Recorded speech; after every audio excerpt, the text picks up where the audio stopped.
Vida e Sexo, capítulo 23, Abstinência e Celibato. Pergunta: o celibato voluntário representa um estado de perfeição meritório aos olhos de Deus? Não, e os que assim vivem por egoísmo desagradam a Deus e enganam o mundo.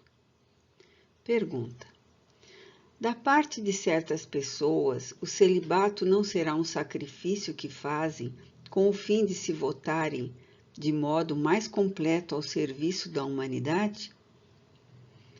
Isso é muito diferente. Eu disse por egoísmo. Todo sacrifício pessoal é meritório quando feito para o bem. Quanto maior o sacrifício, tanto maior o mérito.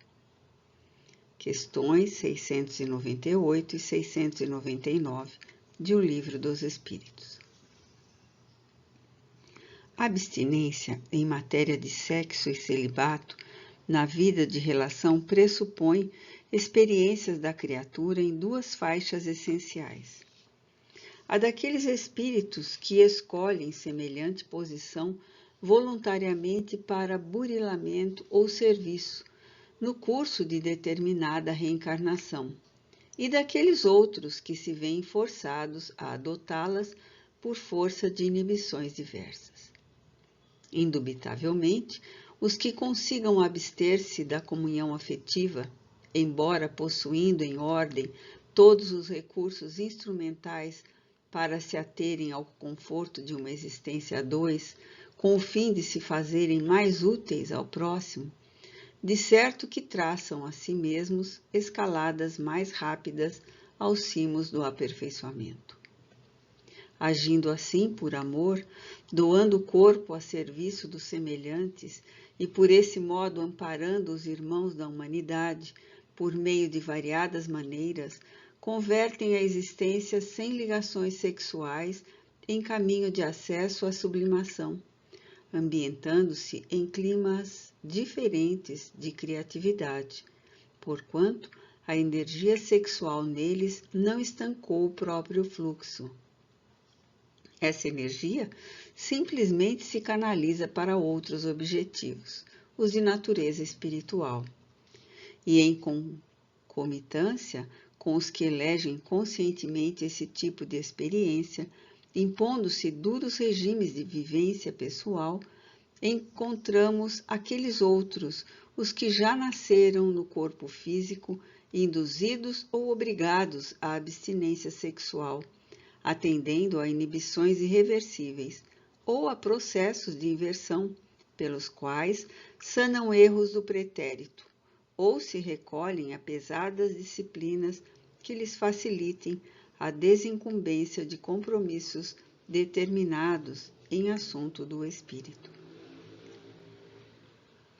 Num e no outro caso, identificamos aqueles que se fazem chamar, segundo os ensinamentos evangélicos, como sendo eunucos por amor do reino de Deus. Esses eunucos, porém, muito ao contrário do que geralmente se afirma, não são criaturas psicologicamente assexuadas, respirando em climas de negação da vida.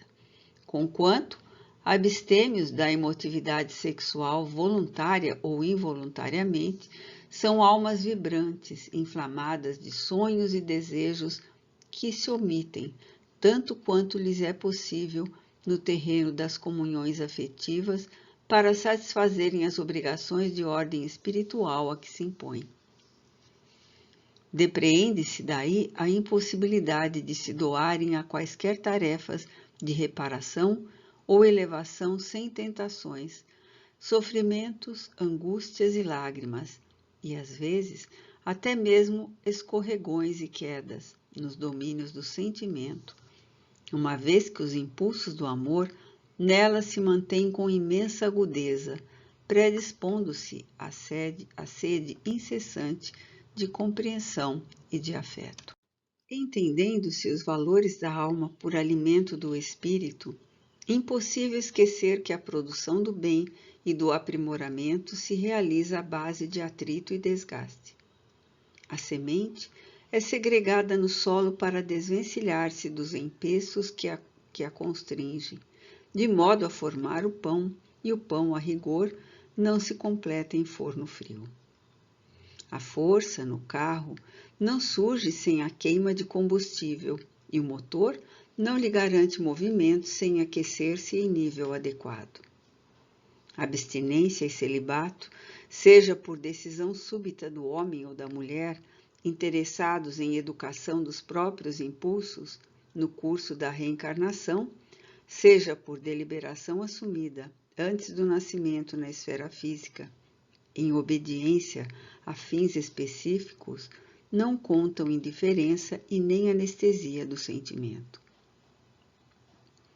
Celibato e abstinência em qualquer forma de expressão constituem tentames louváveis do ser, experiências de caráter transitório, nos quais a fome de alimento afetivo se lhes transforma no imo do coração em fogo purificador, acrisolando-lhe as tendências ou transfigurando essas mesmas tendências em climas de produção do bem comum, por meio do qual, pela doação de uma vida, se efetua o apoio espiritual ou a iluminação de inúmeras outras. Tais considerações nos impelem a concluir que a vida sexual de cada criatura é terreno sagrado para ela própria e que, por isso mesmo, a abstenção, ligação afetiva, constituição de família, vida celibatária, divórcio e outras ocorrências no campo do amor são problemas pertinentes à responsabilidade de cada um, erigindo-se por essa razão em assuntos não de corpo para corpo, mas de coração para coração.